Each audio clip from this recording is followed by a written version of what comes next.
वसुदेवसुतं देवं कंसचाणूरमर्दनं देवकी परमानन्दं कृष्णं वन्दे जगद्गुरुं कृष्णं वन्दे जगद्गुरुं कृष्णं वन्दे जगद्गुरुं। युधिष्ठिर ने पूछा, वासुदेव, फाल्गुन के कृष्ण पक्ष में किस नाम की एकादशी होती है, कृपा करके बतलाइए। भगवान श्री कृष्ण बोले, युधिष्ठिर, एक बार नारद जी ने कमल के आसन पर विराजमान होने वाले ब्रह्मा जी से प्रश्न किया, सुरश्रेष्ठ, फाल्गुन के कृष्ण पक्ष में जो विजया नाम की एकादशी होती है, कृपा करके उसके पुण्य का वर्णन कीजिए। ब्रह्मा जी ने कहा, नारद सुनो, मैं एक उत्तम कथा सुनाता हूँ जो पापों का अपहरण करने वाली है। यह व्रत बहुत ही प्राचीन, पवित्र और पापनाशक है। यह विजया नाम की एकादशी राजाओं को विजय प्रदान करती है, इसमें तनिक भी संदेह नहीं है। पूर्व काल की बात है, भगवान श्री रामचंद्र जी 14 वर्षों के लिए वन में गए और वहाँ पंचवटी में सीता तथा लक्ष्मण के साथ रहने लगे। वहाँ रहते समय रावण ने चपलतावश विजयात्मा श्री राम की तपस्विनी पत्नी सीता को हर लिया। उस दुख से श्री राम व्याकुल हो उठे। उस समय सीता की खोज करते हुए वे वन में घूमने लगे। कुछ दूर जाने पर उन्हें जटायु मिले, जिनकी आयु समाप्त हो चुकी थी।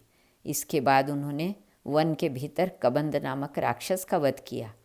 फिर सुग्रीव के साथ उनकी मित्रता हुई। तत्पश्चात श्री राम के लिए वानरों की सेना एकत्रित हुई। हनुमान जी ने लंका उद्यान में जाकर सीता जी का दर्शन किया और उन्हें श्री राम की चिन्ह स्वरूप मुद्रिका प्रदान की। यह उन्होंने महान पुरुषार्थ का काम किया था। वहाँ से लौटकर वे श्री राम जी के से मिले और लंका का सारा समाचार उनसे निवेदन किया।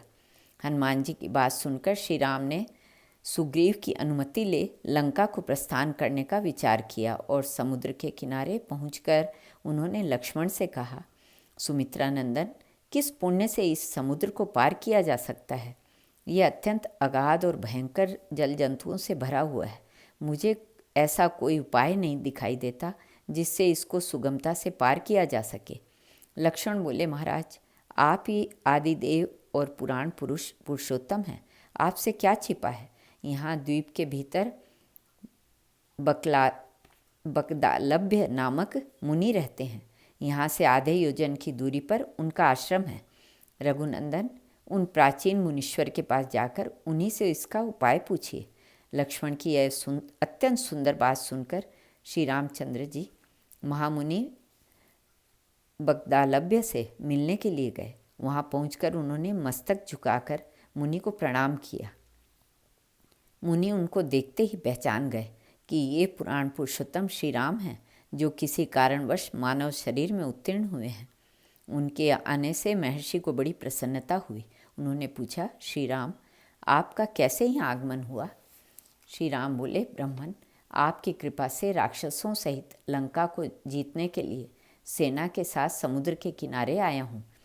मुने, अब जिस प्रकार समुद्र पार किया जा सके वह उपाय बतलाइए, मुझ पर कृपा कीजिए। बगदालभ्य ने कहा, श्री राम, फाल्गुन के कृष्ण पक्ष में जो विजया नाम की एकादशी होती है, उसका व्रत करने से आपकी विजय होगी। निश्चय ही आप अपनी वानर सेना के साथ समुद्र को पार कर लेंगे।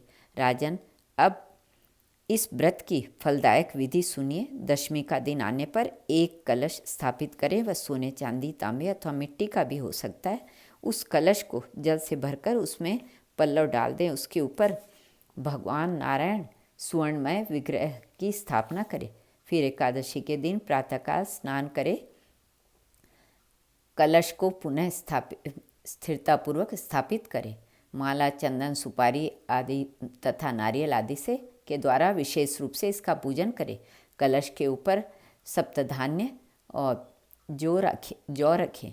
गंध, धूप, दीप भांति भांति के नैवेद्य से पूजन करें। कलश के सामने बैठकर वह सारा दिन उत्तम कथा वार्ता आदि के द्वारा व्यतीत करें तथा रात में भी वहाँ जागरण करें। अखंड व्रत की सिद्धि के लिए घी का दीपक जलाएं। फिर द्वादशी के दिन सूर्योदय होने पर उस कलश को किसी जलाशय के समीप, नदी, झरने या पोखरे के तट ले जाकर स्थापित करें और उसकी विधिवत पूजा करके देव प्रतिमा सहित उस कलश को वेद वेदता ब्राह्मण के लिए दान कर दे।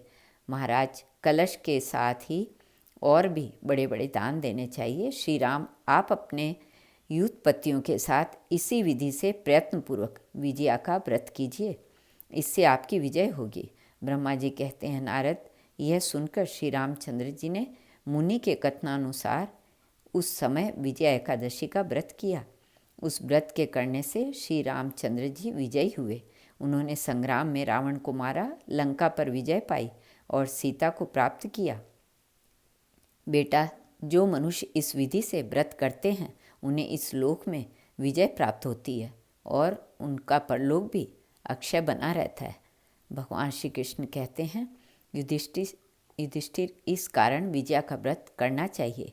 इस प्रसंग को पढ़ने और सुनने से वाजपेयी यज्ञ का फल मिलता है। श्री कृष्ण अर्पणमस्तु।